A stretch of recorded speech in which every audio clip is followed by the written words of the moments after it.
Ayan po, magandang gabi sa ating lahat and welcome back sa ating daily evening devotional. Ako po ang inyong magiging presider sa gabi ito. At para po sa ating devotional, tayo po ay magkakaroon ng opening song to be played by our technical and then to be followed by the opening prayer na papangunahan po sa atin.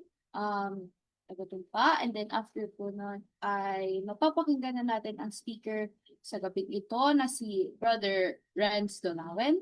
And after po nun, tayo po magkakaroon ng sharing of insights kung meron po kayong gustong ibahagi or may testimonies po kayo na related sa ating topic sa gabi ito. And then after po nun, tayo po magkakaroon ng closing song and then closing prayer to be followed by our speaker.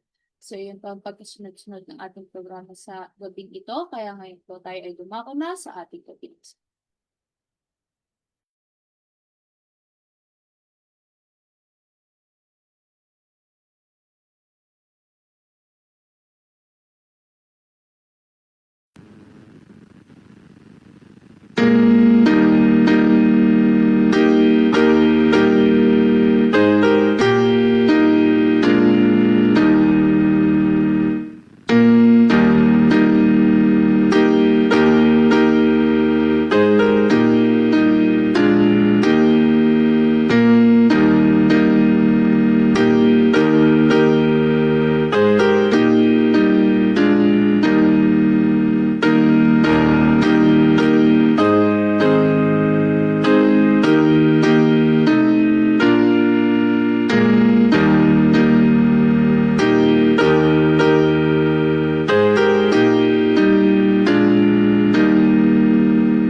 Any brethren po from Tumpa Church ng ating closing prayer, ang opening prayer.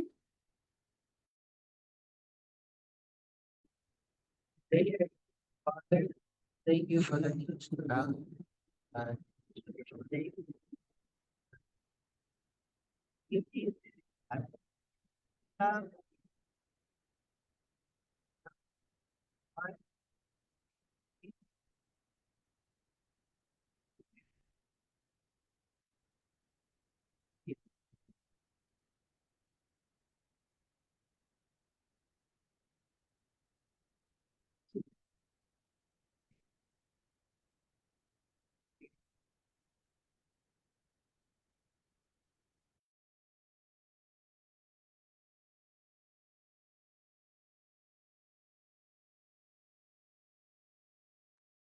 Amen. Ayan, yun po, tawagan na natin si Brother Renz Dalawen para po magbahagi ng ating mensahe.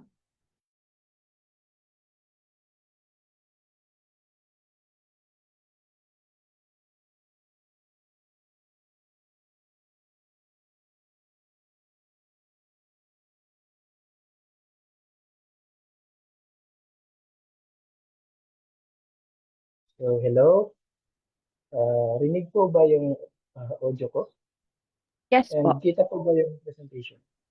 Opo. I thought ako yung mahinang signal kanina. Kita naman ayan. po at rinig. Ayan, muli po, magandang gabi. And welcome po muli sa ating daily evening devotional. So, ang title po ng ating devotional tonight is The Sin God Cannot Forgive. So, I know na may idea na tayo kung ano ba, ano ba yung kasalanan na hindi napapatawad ng Panginoon. What is the sin that God cannot forgive? So, automatically, our answer is the sin against the Holy Spirit. Because, sabi sa ating text,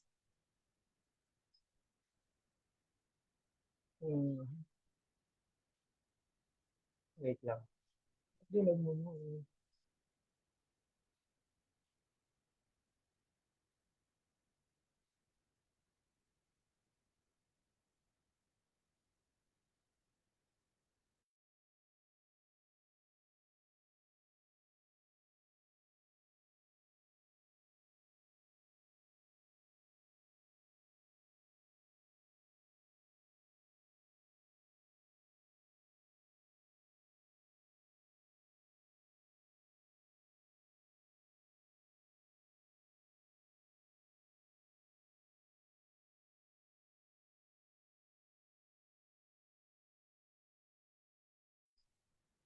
Sabi sa ating key text po, wherefore I say unto you, all manner of sin and blasphemy shall be forgiven unto men.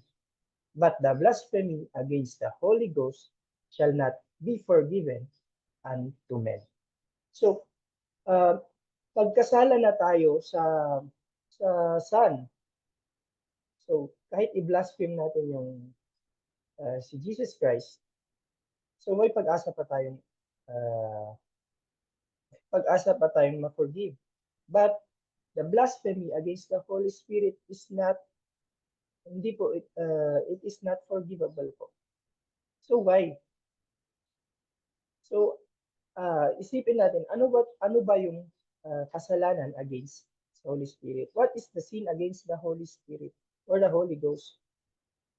So, we all know, based sa mga teachings sa atin, it is the intentional rejection and the refusal to repent. The intentional rejection of the heavenly influence. So why? So bakit hindi tayo mapapatawad pag nire-reject natin yung influence ng Panginoon? So influence ni Christ, influence ng Holy Spirit sa atin. So it is because hindi naman tayo pwedeng pilitin ng Panginoon. So God cannot force salvation to us. So I remember yung sabi ni Brother Rob when Brother Rob clarified something to me. That grace is unconditional, but salvation is conditional. So we have to accept. So paano tayo, how can God save us when we do not want to be saved? So, ang context kasi ng verse na to, if we look at the whole chapter, before Jesus Christ said, before Jesus Christ talked about the sin against the Holy Spirit. So prior to this, yung may mga activities na si Jesus na nag-heal siya, yung mga blind, hinil niya para makakita, yung mga cripple para makalakad. And then, yung mga Pharisees, despite all the evidences, ina-attribute nila yung works ni Jesus Christ sa work of the devil. Ayan. And sa other version nito, sa Luke, I think, so sinabi nga ni Jesus, be not afraid of them that kill the body, but of the spirit, of the body and the soul.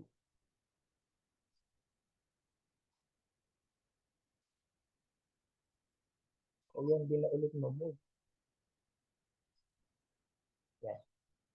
So whatever the sin, if the soul repents and believes, the guilt is washed away in the blood of Christ.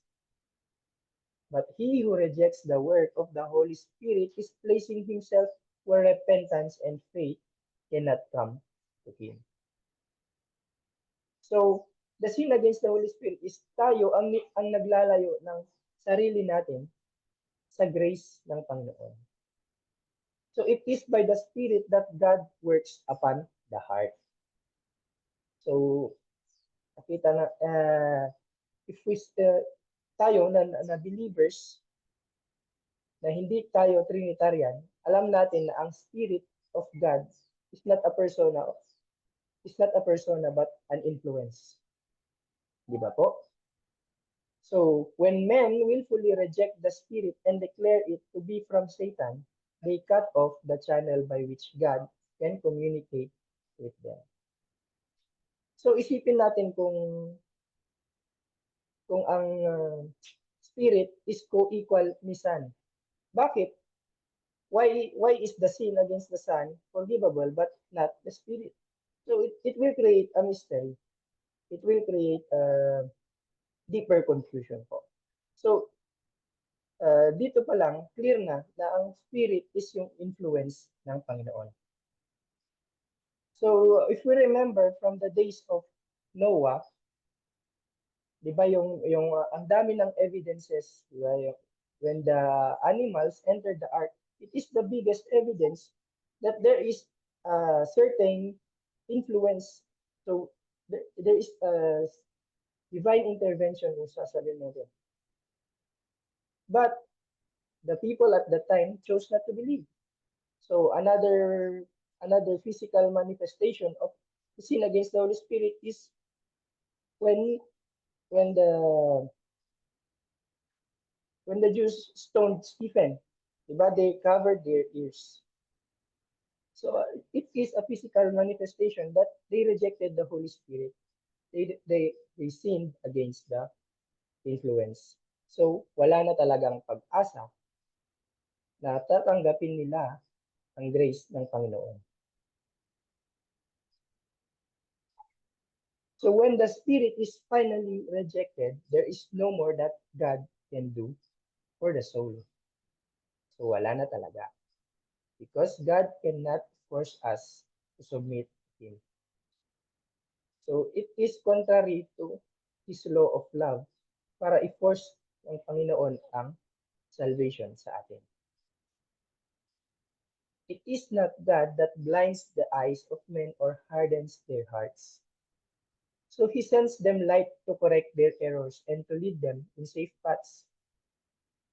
It is by the rejection of this light that the eyes are blinded and the heart hardened.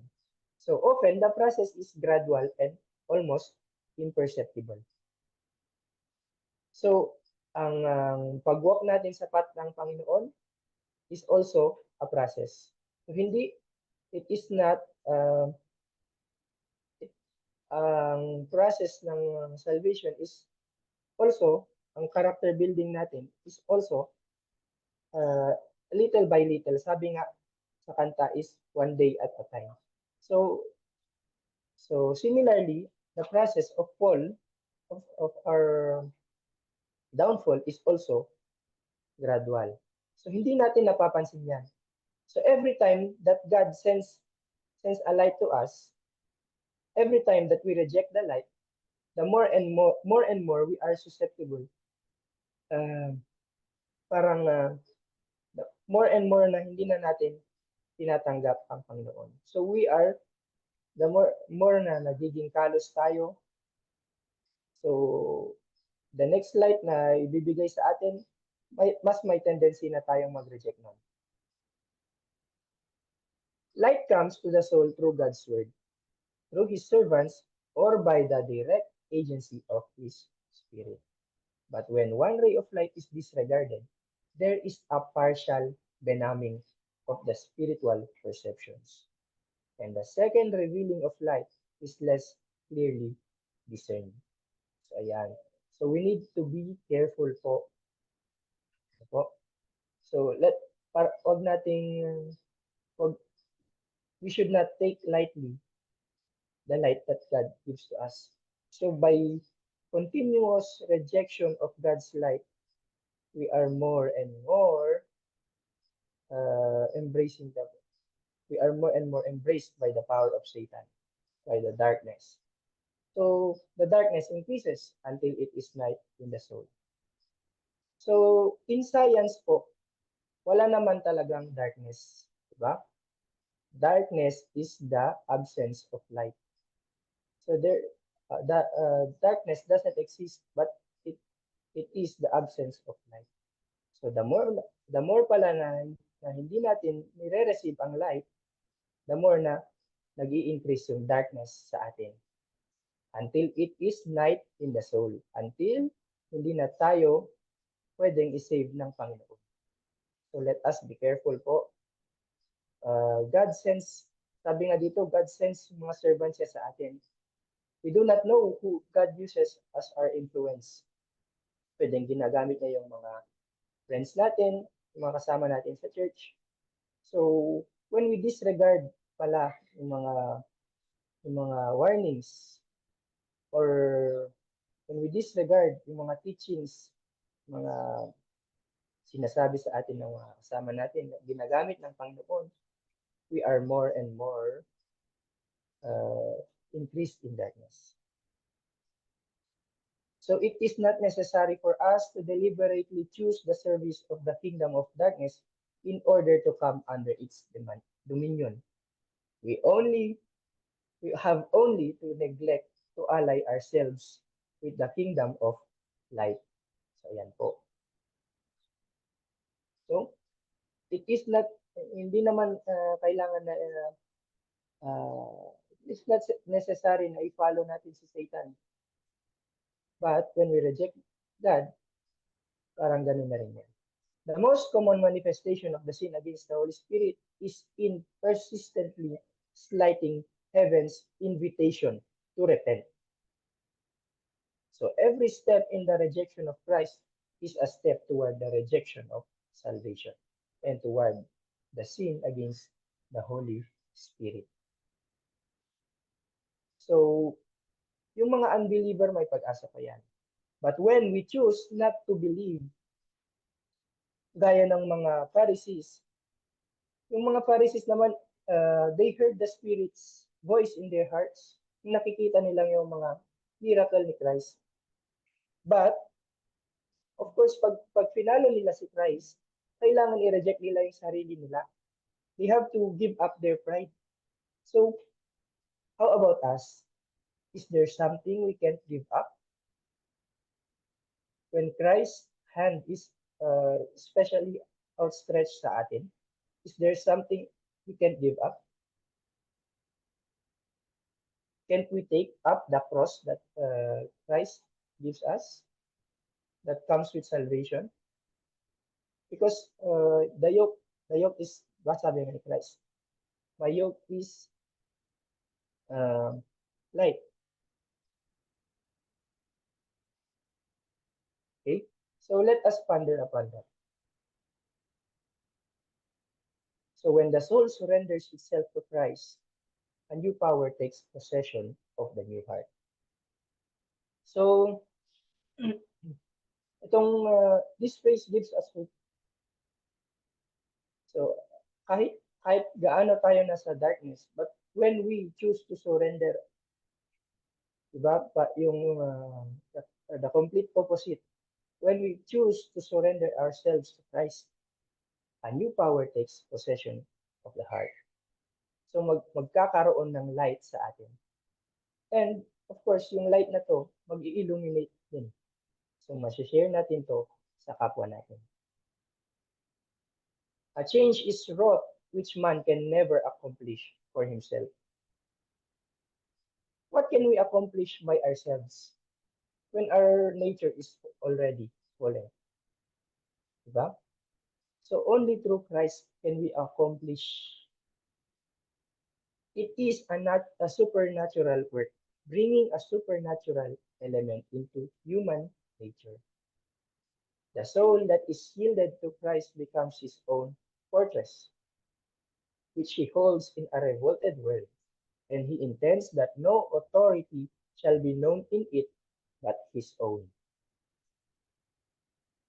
So, dito, a soul thus kept in possession by the heavenly agencies is impregnable to the assaults of Satan. So, yun na lamang po. And if may karagdagan po tayo, this open po tayong mag-share. So, let us reason together po. So, thank you for listening. And po, thank you so much, Brother, and napakagandang mensahe. Ang request ko lang po na kung pwedeng mapa-open ang aking camera.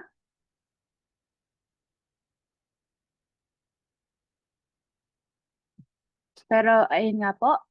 So, sa ating devotional ayun, napakaganda ng ating devotional kasi dito po pinapakita na kailangan nga po natin ng spiritual growth or ma-activate po natin ating spiritual growth. At ayun nga po, ang mga immediate choices ay kailangan po natin i-avoid para hindi po tayo ma-drift papunta nga po sa kadiliman. Kasi kapag ayun nga po, ninineglect natin yung maliliit na mga katotohanan, ay ito po ay magnanumb ng consciousness ng isang tao na naglalast po ito ng personal transformation at sabi po dito is a supernatural process that requires fully surrendering to God to build an unbreakable, protective, and positive influence. So, kaya kailangan talaga po natin maging maingat sa mga liwanag na ating natatanggap kapag ating po hindi ito parang pinag-aralan ng maayos or inignore lang po natin ito ng inignore, para ang ating Holy Spirit ay masyashun. At ayun nga po, ito ay yung isang kasalanan na hindi po mapapatawad ng Panginoon kasi bibigyan ka ng napakaraming oportunidad para mapag-aralan mo ito, para makita mo. Pero dahil nga na ayaw mong pakinggan, ayaw mong pag-aralan, paunti-unti po ay lumalayo ikaw sa Panginoon. At ayun nga po, pupunta na tayo dun sa kadiliman. So napakagandang reminder po ng ating devotional na we should always check yung mga katotohanan na ating natatanggap. So, ayun nga po, kailangan talaga nating maging maingat. So, sino po ang gusto mag-share ng kanilang insight para sa ating devotional ngayong gabi? So, nandito po ang mga taga-tumpa, ang Dolawin family, si Brother Rob. Meron po dito ni Nehemiah Buena. And may isa po dito na kasama natin ngayong gabi. Sino po ang gusto mag-share? Brother Rob, you want to share insights with us this evening? Yeah, good evening. Just a moment. So there's a pattern of rejection of the Holy Spirit, and essentially, and firstly, the Spirit gives us convicts that we are doing something wrong or we're against the moral law of God, and then it appeals to the conscience. And there are a number of biblical examples of the rejection of the Holy Spirit and the demise or the possession of Satan once the Holy Spirit is finally rejected. And the pleading of the Holy Spirit is pleading to the heart to listen. This is the way, walk ye in it. And so one of them was King Saul, if you remember. King Saul was actually anointed and given great blessings by God and given direction, but he wandered away from God. He followed his own leading, and through the prophet, he was directed back to God, and but he chose idols, and anyway, in the end, we know he went to the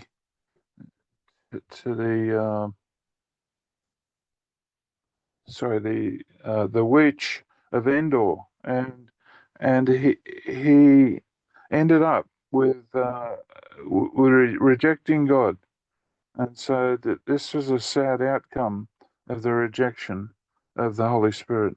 And when another one is Judas. So Judas had the appeals of Jesus to his heart. Jesus even washed his feet and offered him, um, the the the breaking of the bread and the and being a disciple, and yet he um, he betrayed Jesus, and we see the rejection once again. He had the appeal of money and pride, and he rejected these, and the Holy Spirit left him. And so another one is King Felix, but I won't go into all those. But persistent resistance causes the heart to become less responsive. Opportunity is lost, and often ending in spiritual ruin and then possession by Satan. Hebrews 3:7-8 says, "Today, if you will hear his voice, harden not your hearts." So the appeal is there, often and every day, to accept life. But if we harden and resist the Holy Spirit speaking, the Holy Spirit has no option but to let us go our own choice. Thank you. This is my thoughts.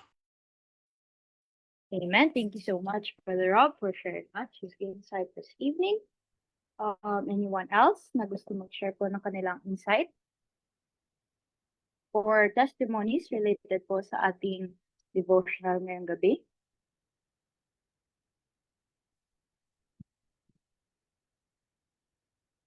So, kung wala na po magdadagdag ng kanilang insight, tayo po ngayon ay dumako na sa ating closing song and then closing prayer by our speaker.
ourselves in the presence of the Lord. Lord God, merciful and loving Father, we thank you once again for this opportunity to be as one and to share fellowship in your presence. Lord, you know our sins, even the ones that we don't know. Lord, we ask you to grant us mercy, show us forgiveness, that we may be free from our sins. Lord, truly, and we need you. If we are in your presence, temptations, the spirit of Satan, those things, they lose power. Lord, help us. Show us the right path. For this, we ask in the precious name of Jesus Christ.